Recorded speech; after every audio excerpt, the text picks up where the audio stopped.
BET. I think they started this in 2001. The BET Awards, Sports Woman of the Year. They've been doing this since 2001. I believe Serena Williams has won 16 times, but Serena Williams is now no longer an athlete. And so Angel Reese was named Sportswoman of the Year. Angel Reese. The woman with a retarded offensive basketball game. A woman who's an absolute embarrassment. Since 2001, the BET Awards have included a category recognizing top female athletes. For years, Serena Williams dominated this award, reportedly winning it 16 times. Now retired, the title of Sportswoman of the Year has recently gone to Angel Reese. Despite her limited skill set and controversial on-court presence, she has now received this honor 2 years in a row. Angel Reese, often spotlighted more for her antics than athletic ability, continues to gain recognition, drawing scrutiny from many who argue she embodies negative stereotypes about women's basketball. Critics point out that her popularity stems less from performance and more from provocation, particularly when it comes to her interactions with high-profile figures like Caitlin Clark and conservative audiences. To the WNBA, because she's getting so much attention and she's so unskilled, she confirms nearly every stereotype about women's basketball. That it's hot garbage and hot trash. But she's the winner of this award over A'ja Wilson. Haven't we all heard A'ja Wilson is the best basketball player? This focus on Reese has led to broader questions. Why is she receiving elevated attention over other top-tier players like A'ja Wilson, who is widely regarded as the WNBA's standout talent? Many believe Wilson, with her exceptional record and professionalism, represents the sport's excellence far better. However, she remains overlooked in favor of someone with a more polarizing public image. Some argue that the choice to celebrate Reese is driven by a cultural agenda, one that prioritizes confrontation with traditional norms and conservative values over merit-based recognition. This trend is seen by critics as part of a broader shift where symbolic gestures and political statements are given precedence over true achievement and integrity. Haven't we all heard that A'ja Wilson needs to be supported and A'ja Wilson should be the face of the WNBA? But this woman, who can barely make layups, is named the Sportswoman of the Year. Why? And this is the second year in a row that she's been named Sportswoman of the Year by the BET Awards. Why? This approach is seen as counterproductive, not only for Black women in sports, but for the credibility of women's sports overall. Elevating personalities based on controversy rather than excellence may generate social media buzz, but offers little long-term value to athletes or the leagues they represent. By centering attention on Reese, voices of more deserving individuals such as A'ja Wilson, Napheesa Collier, or even Caitlin Clark are being pushed aside. The celebration of figures seen as divisive or superficial over those with demonstrable skill and achievement undermines the legitimacy of the awards and the sport itself. Because she antagonizes white Christian men and conservatives. She trolls Caitlin Clark. And so what's in the best interest of Black people and Black women is put on the back burner so that we control Caitlin Clark, so that we control white men, so we can antagonize and annoy white people. Such choices reflect a troubling trend, rewarding image over impact, performance, or leadership. It's a strategy seen not only in sports but in other cultural arenas where individuals like Clarence Thomas or Ben Carson are often dismissed or disparaged, not based on qualifications but on political alignment and perceived cultural allegiance. Figures like Justice Thomas or Doc Carson, despite their professional excellence, are often sidelined because they don't align with progressive narratives. Meanwhile, others are elevated in their place, sometimes regardless of their qualifications or clarity of beliefs. That's the agenda of Black women, particularly feminist Black women. What can we do to annoy men? We have a problem with men. We've already dominated and subdued and pushed into submission the black man. Now our goal is the white man. And so we wake up every day. This pattern mirrors what's now happening in women's sports. Angel Reese's rise as a public figure appears to be less about athletic merit and more about symbolic representation. With a brand built on viral moments, fashion statements, and online personas, she is portrayed as a champion, not for her dominance on the court, but for her cultural visibility. Such positioning raises questions about the direction of women's sports and media. Is attention being diverted away from true And our mindset and our vision only extends beyond what can we do to anger and annoy white men or white people. That is success. That's not a game plan. That's not Jason Whitlock waking up saying, what can I do for Jason Whitlock today? Oh, let me check this list. Okay, let me eat less than 2,000 calories. Let me make sure I work out. Let me make sure I'm in bed by 9 o'clock. That's all in my best interest. less by excellence and more by provocation. This trajectory, if unchecked, may ultimately do more harm than good to the institutions and communities it claims to empower. Contemporary professional basketball. But the game that's being executed, the strategy that's being executed by black women at the behest of people that want to destroy America is wake up every day and say, what can I do to annoy white people? That will help me. This is the twisted mindset, the twisted logic of black people. And so, in order to annoy white people, let's venerate, celebrate.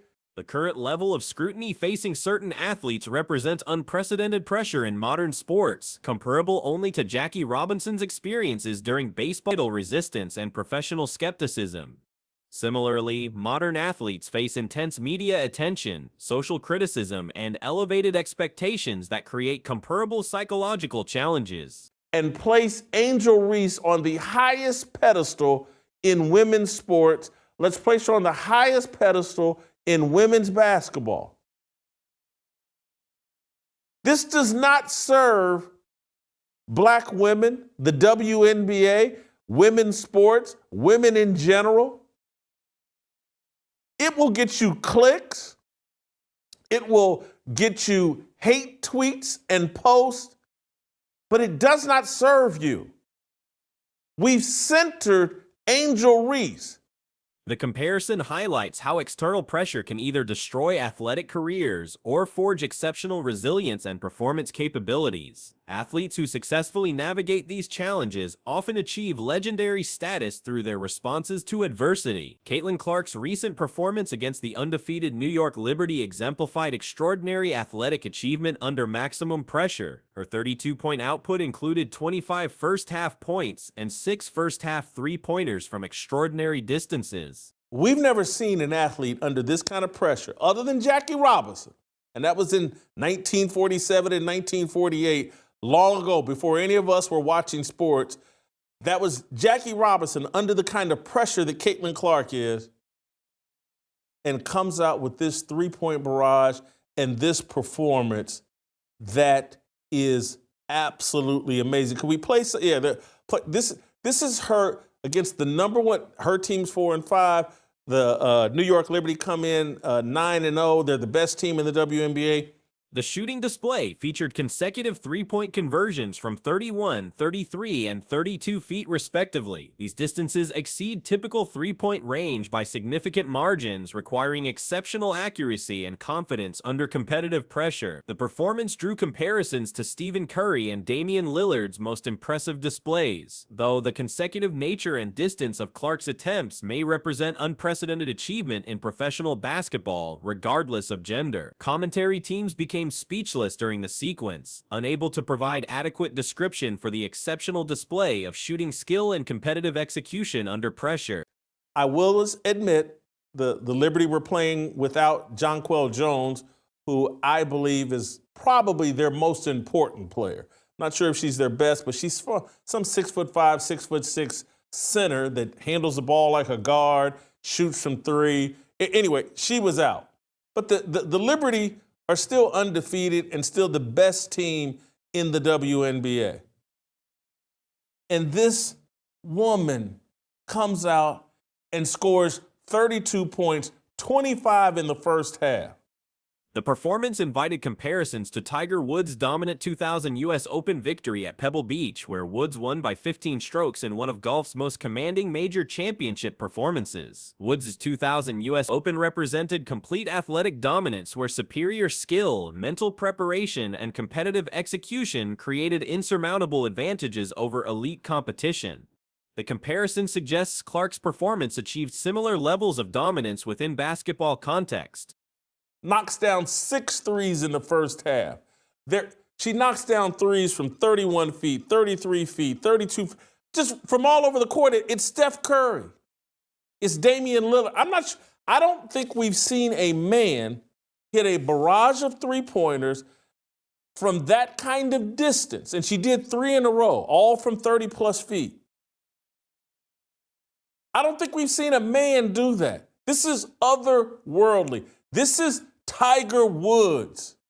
Both performances demonstrated how exceptional athletes can transcend normal competitive parameters through combinations of skill, preparation, and mental toughness that separate elite performers from their peers. The parallel emphasizes how certain athletic achievements become transcendent moments that redefine performance expectations and competitive standards within their respective sports. External criticism and intense scrutiny have created opportunities for character development and performance enhancement rather than competitive deterioration. Athletes who respond positively to pressure often achieve career-defining moments. The concept of pressure creating diamonds reflects how challenging environments can forge exceptional resilience and competitive excellence. Athletes who embrace rather than avoid pressure situations often discover previously unknown capabilities. Clark's response to peer criticism, media skepticism, and elevated expectations has consistently resulted in enhanced performance levels and increasingly impressive competitive displays. Angel Reese's recent performance against the Connecticut Sun demonstrated how pressure can catalyze significant player development and strategic awareness. Her triple-double achievement, 11 points, 13 rebounds, 11 assists, reflected substantial tactical evolution. Despite modest shooting efficiency, 2 and 7 field goals, Reese's overall impact demonstrated enhanced basketball intelligence, improved teammate facilitation, and greater strategic restraint compared to previous performances. The performance suggested developing self-awareness regarding optimal role definition and strategic positioning within team concepts. This evolution reflects maturation often accelerated by external pressure and criticism. Reese's enhanced facilitating ability and improved decision-making represented responses to constructive criticism from respected basketball analysts and former players. Candace Parker's analytical commentary regarding different player impacts and teammate elevation provided constructive pressure that influenced subsequent performance improvement. Parker's critique emphasized the importance of facilitating teammate success rather than individual statistical accumulation. In his prime, was it the 1998? What year, someone help me out, what year did Tiger win the U.S. Open at Pebble Beach by like 100 million strokes? That's what this felt like to me. And again, that's the U.S. Open, that's a major championship. This is just a regular season game here that Caitlin Clark is playing. But holy cow, you talk about responding to pressure. Parker's status as arguably the most accomplished women's basketball player lends significant credibility to her analytical assessments and strategic observations. Her platform and expertise create meaningful influence on current player development. The criticism focused specifically on teammate elevation capabilities, suggesting that individual excellence must be balanced with enhancing overall team performance and competitive effectiveness. This type of respected criticism can serve as catalyst for player development when received by athletes with sufficient maturity and competitive intelligence to implement suggested improvements. Reese's evolved performance demonstrated recognition of optimal strategic positioning as facilitator and rebounder rather than primary offensive option. This role clarity enhanced overall effectiveness and team competitiveness. The adjusted approach emphasized rebounding excellence, strategic passing, selective shot selection, and improved free throw execution. These modifications created more sustainable and impactful competitive contributions. You talk about elevating yourself and becoming a diamond because of all the pressure, all the heat that she's taken from her peers in the WNBA to her critics in the media, And she just keeps going higher and higher and higher. We've never seen this. We've never seen this.